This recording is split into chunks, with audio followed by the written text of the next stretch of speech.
ಚಿಂದಿ ಉಡಾಯಿಸೋ ಖಾರ ಬಣ್ಣ ರುಚಿಯನ್ನು ನೀಡುತ್ತದೆ. ಮೆಣಸಿನ ಪುಡಿ ಚಿಂದಿ ಉಡಾಯಿಸೋ ಖಾರ ಬಣ್ಣ ರುಚಿ. ಪಹಲ್ಗಾಮ್ ದಾಳಿಯಾದಂತಹ ಸಂದರ್ಭದಲ್ಲಿ ಅನೇಕರು ಕೂದಲೆಳೆ ಅಂತರದಲ್ಲಿ ಪಾರಾಗಿದ್ದಾರೆ. ಅಂತಹದ್ದೇ ಮತ್ತೊಂದು ಪ್ರಕರಣ ಬೆಳಕಿಗೆ ಬರ್ತಾ ಇದೆ. ಒಂದೇ ಒಂದು ಕ್ರಿಕೆಟ್ ಬ್ಯಾಟ್ ಈ ಪಹಲ್ಗಾಮ್ ದಾಳಿ ನಡೀತಾ ಇರುವಂತಹ ಸಂದರ್ಭದಲ್ಲಿ 39 ಜನ ಕನ್ನಡಿಗರ ಪ್ರಾಣ ಉಳಿಸಿದೆ ಅನ್ನೋ ಮಾಹಿತಿ ಲಭ್ಯವಾಗ್ತಾ ಇದೆ. ಅಪಾಯದಿಂದ ಪಾರಾದವರಿಂದ ಪಹಲ್ಗಾಮ್ನ ಕರಾಳತೆ ಈಗ ಅನಾವರಣವಾಗ್ತಾ ಇದೆ. ಇನ್ನು 3 ನಿಮಿಷ ಅಲ್ಲೇ ಏನಾದರೂ ಇದ್ದಿದ್ರೆ ಒಂದು ಘನಘೋರ ಘಟನೆ ನಡೆದು ಹೋಗ್ತಾ ಇತ್ತು. ಏಪ್ರಿಲ್ 18ರಂದು ಪಹಲ್ಗಾಮ್ಗೆ ಅತ್ರಿ ಪ್ರಭಾಕರ್ ಅವರು ತೆರಳಿದರು. ಹಾಸನ ಜಿಲ್ಲೆ ಹೊಳೆನರಸೀಪುರದ ಅತ್ರಿ ಪ್ರಭಾಕರ್ ಅವರು ಪಹಲ್ಗಾಮ್ಗೆ ಅವರು ಕೂಡ ಹೋಗಿದ್ರು. ಕ್ರಿಕೆಟ್ ಬ್ಯಾಟ್ ಖರೀದಿ ಮಾಡೋದಕ್ಕೆ ಅಂತ ಪಹಲ್ಗಾಮ್ನಿಂದ ಅವರು ವಾಪಸ್ಸಾಗಿದ್ದರು. ಅತ್ರಿ ಪ್ರಭಾಕರ್ ತೆರಳಿದ 3-4 ನಿಮಿಷದ ಬಳಿಕ ಈ ಒಂದು ಉಗ್ರರ ದಾಳಿಯಾಗಿದೆ ಅನ್ನೋ ಮಾಹಿತಿ ಲಭ್ಯವಾಗ್ತಾ ಇದೆ. ಹೀಗಾಗಿ ಅತ್ರಿ ಪ್ರಭಾಕರ್ ಅವರು ಕೂದಲೆಳೆ ಅಂತರದಲ್ಲಿ ಈ ಒಂದು ಅಪಾಯದಿಂದ ಪಾರಾಗಿದ್ದಾರೆ ಅಂತ ಹೇಳಿದರೂ ಕೂಡ ತಪ್ಪಾಗಲಿಕ್ಕಿಲ್ಲ. ಅದರಲ್ಲೂ ಇನ್ನೂ ಹೆಚ್ಚಿನ ಕನ್ನಡಿಗರು ಈ ಒಂದು ದಾಳಿಯಲ್ಲಿ ಸಾವನ್ನಪ್ಪುವಂತಹ ಸಾಧ್ಯತೆ ಇತ್ತು. ಆದರೆ ಈ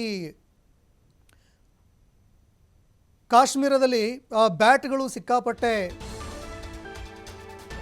ಅತಿ ಹೆಚ್ಚು ಪ್ರಸಿದ್ಧ ಪಡೆದುಕೊಂಡಿದ್ದಾವೆ. ಹೀಗಾಗಿ ಬ್ಯಾಟ್ ಖರೀದಿ ಮಾಡೋದಕ್ಕೆ ಅಂತ ಹೋಗಿದ್ರಂತೆ. ಇನ್ನು ಗಂಡಸರ ಒಳ ಉಡುಪು ತೆಗೆದು ಪರಿಶೀಲನೆ ಮಾಡಿ ಶೂಟ್ ಮಾಡಿದ್ರು ಅನ್ನೋ ಮಾಹಿತಿ ಬೆಳಕಿಗೆ ಬರ್ತಾ ಇದೆ. ಹಣೆಯಲ್ಲಿನ ಕುಂಕುಮ ಅಳಿಸ್ಕೊಂಡು ಕೆಲವರು ಪ್ರಾಣ ಉಳಿಸ್ಕೊಂಡಿದ್ದಾರೆ. ನಾವು ಹಣೆಯಲ್ಲಿ ಇದ್ದಂತಹ ಕುಂಕುಮ ಅಳಿಸ್ಕೊಂಡು ಪ್ರಾಣ ಉಳಿಸ್ಕೊಂಡ್ವಿ. ಪಹಲ್ಗಾಮ್ನಲ್ಲಿ ನಡೆದಂತಹ ಕರಾಳತೆಯನ್ನು ಹಾಸನದ ಅತ್ರಿ ಪ್ರಭಾಕರ್ ಅವರು ಬಿಚ್ಚಿಟ್ಟಿದ್ದಾರೆ. ನಾವು ಶಿವಮೊಗ್ಗದ ಮಂಜುನಾಥ್ ಒಂದೇ ಹೋಟೆಲ್ನಲ್ಲಿ ಇದ್ವಿ. ಉಗ್ರ ದಾಳಿ ನಡೆದಂತಹ ಸಂದರ್ಭದಲ್ಲಿ ಪಹಲ್ಗಾಮ್ನಲ್ಲಿ ಭದ್ರತೆ ಕಡಿಮೆ ಇತ್ತು. ಕೇವಲ ಯುವಕರನ್ನು ಟಾರ್ಗೆಟ್ ಮಾಡಿ ಉಗ್ರರು ದಾಳಿ ಮಾಡಿದರು. ಕಾಶ್ಮೀರದ ಪಹಲ್ಗಾಮ್ ಕರಾಳ ಚಿತ್ರಣ ಯಾವ ರೀತಿಯಾಗಿ ಇತ್ತು ಅಂತ ಅತ್ರಿ ಪ್ರಭಾಕರ್ ಅವರು ಬಿಚ್ಚಿಟ್ಟಿದ್ದಾರೆ. ಈ ಬಗ್ಗೆ ಮತ್ತಷ್ಟು ಮಾಹಿತಿ ಕೊಡ್ತಾರೆ ಪ್ರತಿನಿಧಿ ಪ್ರಕಾಶ್, ನೇರ ಸಂಪರ್ಕದಲ್ಲಿ ಜಾಯ್ನ್ ಆಗಿದ್ದಾರೆ. ಪ್ರಕಾಶ್, ಇಬ್ಬರು ಕನ್ನಡಿಗರು ಈ ಒಂದು ದಾಳಿಯಲ್ಲಿ ಪ್ರಾಣ ಬಿಟ್ಟಿದ್ರು. ಇಡೀ ಕರ್ನಾಟಕ ಕಂಬನಿ ಮಿಡಿದಿತ್ತು. ಈ ನಡುವೆ ಕೂದಲೆಳೆ ಅಂತರದಲ್ಲಿ ಅತ್ರಿ ಪ್ರಭಾಕರ್ ಅವರು ಪಾರಾಗಿ ಬಂದು ಅದರ ಕರಾಳತೆ ಯಾವ ರೀತಿಯಾಗಿತ್ತು ಅಂತ ಬಿಚ್ಚಿಟ್ಟಿದ್ದಾರೆ. ಈ ಬಗ್ಗೆ ಮತ್ತಷ್ಟು ಮಾಹಿತಿ ಕೊಡೋದಾದ್ರೆ.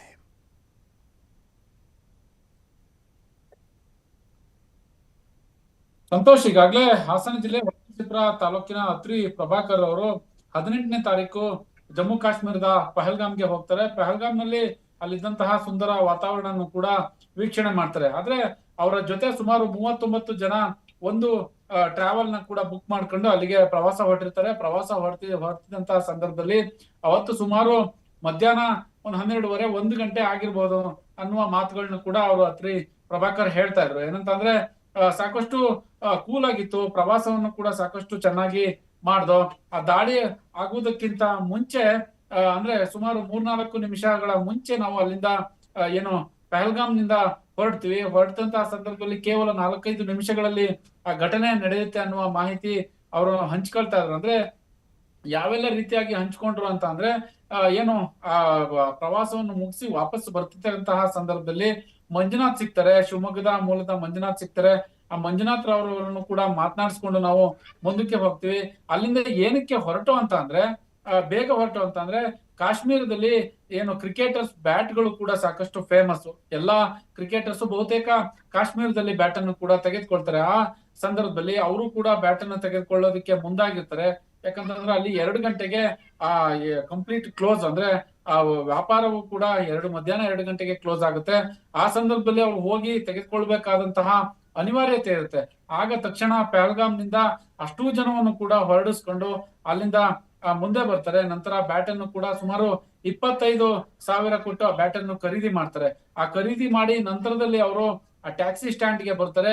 ಅಲ್ಲಿ ಘನಘೋರ ದುರಂತ ಆಗಿರ್ತಕ್ಕಂಥದ್ದು ಅವರ ಟ್ಯಾಕ್ಸಿ ಡ್ರೈವರ್ಗೆ ಗೊತ್ತಾಗುತ್ತೆ. ನಂತರದಲ್ಲಿ ಅಲ್ಲಿ ಇದ್ದಂತವ್ರು ಎಲ್ರಿಗೂ ಕೂಡ ಗೊತ್ತಾಗುತ್ತೆ. ಆದ್ರೆ ಒಂದು ಮಾಹಿತಿಯನ್ನು ಅವರು ಬಿಚ್ಚಿಡ್ತಾರೆ. ಯಾಕಂತಂದ್ರೆ ಅಲ್ಲಿ ಧರ್ಮವನ್ನು ಆಧಾರವಾಗಿ ಇಟ್ಟುಕೊಂಡು ಈ ರೀತಿಯಾದಂತಹ ಕೆಲಸವನ್ನು ಮಾಡಿದ್ರು ಅನ್ನುವ ಆರೋಪದ ಆ ಮಾತುಗಳನ್ನು ಕೂಡ ಹೇಳ್ತಾ ಇದ್ರು. ಒಂದೊಂದು ವಿಡಿಯೋಗಳನ್ನು ಕೂಡ ತೋರಿಸ್ತಾ ಇದ್ರು. ಆದ್ರೆ ಆ ವಿಡಿಯೋ ಸತ್ಯಾಸತ್ಯತೆ ಇತ್ತಾ ಇಲ್ವಾ, ಅದು ಯಾವೆಲ್ಲ ರೀತಿಯಾಗಿ ಹರಿದಾಡ್ತಾ ಇತ್ತು ಅನ್ನೋದನ್ನ ಕರೆಕ್ಟ್ ಆಗಿ ಹೇಳಲಿಕ್ಕೆ ರೆಡಿ ಇರ್ಲಿಲ್ಲ. ಯಾಕಂತಂದ್ರೆ ಆ ಟ್ಯಾಕ್ಸಿ ಡ್ರೈವರ್ಗಳು ಕೆಲವೊಂದು ವಿಡಿಯೋಗಳನ್ನ ತೋರಿಸ್ತಾ ಇದ್ರು. ಅಲ್ಲಿ ಮಹಿಳೆಯರು ಸಾಕಷ್ಟು ತನ್ನ ಜೀವವನ್ನು ಉಳಿಸ್ಕೊಳ್ಳೋದಿಕ್ಕೆ ಹಣೆಯಲ್ಲಿದ್ದಂತಹ ಕುಂಕುಮವನ್ನು ಕೂಡ ಅಳಿಸಿ, ಜೊತೆಗೆ ಒಂದು ಮಾಸ್ಕ್ ಕೂಡ ಧರಿಸಿ ಅವರು ಸ್ಟ್ಯಾಂಡ್ಗಳಿಗೆ ಬಂದು ತಮ್ಮ ತಮ್ಮ ಊರುಗಳ ಹತ್ರ ಹೊರಟರು. ಇಲ್ಲ ಅಂತ ಅಂದ್ರೆ ಭಾರಿ ದೊಡ್ಡ ಘನಘೋರ ದುರಂತ ನಡೀತಾ ಇತ್ತು ಅನ್ನುವ ಮಾಹಿತಿಯನ್ನು ಹೇಳ್ತಾ ಇದ್ರು. ಜೊತೆಗೆ ಅಲ್ಲಿ ಸ್ಥಳೀಯರ ಮಾಹಿತಿಯ ಪ್ರಕಾರ ಯುವಕರನ್ನ ಸುಮಾರು 25ರಿಂದ 45 ವರ್ಷದ ಒಳಗೆ ಇರ್ತಕ್ಕಂಥವ್ರನ್ನ ಕೂಡ ಟಾರ್ಗೆಟ್ ಮಾಡ್ತಾ ಇದ್ರು. ಜೊತೆಗೆ ಧರ್ಮವನ್ನು ಟಾರ್ಗೆಟ್ ಮಾಡಿ ಅವರನ್ನ ಶೂಟ್ ಮಾಡ್ಲಾಗಿತ್ತು ಅನ್ನುವ ಮಾಹಿತಿಯನ್ನು ಕೂಡ TV5 ಜೊತೆ ಅತ್ರಿ ಪ್ರಭಾಕರ್ ಹೇಳ್ಕೊಳ್ತಾ ಇದ್ರು. ಕೆಲವೇ ಕ್ಷಣಗಳಲ್ಲಿ ಅಂದ್ರೆ 4-5 ನಿಮಿಷಗಳಲ್ಲಿ ನಾವು ಅಲ್ಲಿಂದ ಪ್ರಾಣಾಪಾಯದಿಂದ ಪಾರಾಗಿ ಬಂದು ಮನೆಗೆ ಬಂದು ಟಿವಿ ನೋಡಿದಂತ ಸಂದರ್ಭದಲ್ಲೇ ಗೊತ್ತಾಗಿದ್ದು ನಾವು ಮಾತನಾಡ್ತಿದ್ದಂತಹ ಶಿವಮೊಗ್ಗ ಮೂಲದ ಮಂಜುನಾಥ್ ಸಾವಿಗೀಡಾಗಿದ್ದಾರೆ ಅನ್ನುವ ಆಕ್ರೋಶ ಭರಿತವಾಗಿ ಅವರು ಮಾತನಾಡ್ತಾ ಇದ್ರು. ಯಾಕಂತಂದ್ರೆ ಇಂತಹ ಘಟನೆಗಳು ನಡೀಬಾರ್ದು. ಕಳೆದ 4-5 ವರ್ಷಗಳಿಂದಲೂ ಕೂಡ ಅಲ್ಲಿ ಕಾಶ್ಮೀರದಲ್ಲಿ ಪ್ರವಾಸೋದ್ಯಮ ಸಾಕಷ್ಟು ಮುಂದಕ್ಕೆ ಹೋಗ್ತಾ ಇತ್ತು. ಅಲ್ಲಿನ ಪ್ರವಾಸೋದ್ಯಮವನ್ನು ಬದುಕಿ ಸಾಕಷ್ಟು ಜನ ಜೀವನ ನಡೆಸ್ತಾ ಇದ್ರು. ಆದ್ರೆ ಈ ಘಟನೆ ನಡೆದಿದೆಯಲ್ಲ, ಈ ಘಟನೆಯಿಂದ ಈಗ ಪ್ರವಾಸೋದ್ಯಮಕ್ಕೆ ಹೊಡೆತ ಬಿದ್ದಿದೆ. ಜೊತೆಗೆ ಹಿಂದೂಗಳ ನರಮೇಧ ಆಗಿದೆ. 27ಕ್ಕೂ ಹೆಚ್ಚು ಹಿಂದೂಗಳು ಈಗಾಗಲೇ ಸಾವನ್ನಪ್ಪಿರುವಂತದ್ದು. ಅದರಲ್ಲೂ ಉಗ್ರರು ಹಿಂದೂಗಳನ್ನ ಟಾರ್ಗೆಟ್ ಮಾಡಿ ಈ ರೀತಿ ಬರ್ಬರವಾಗಿ ಹತ್ಯೆ ಮಾಡಿದ್ರು.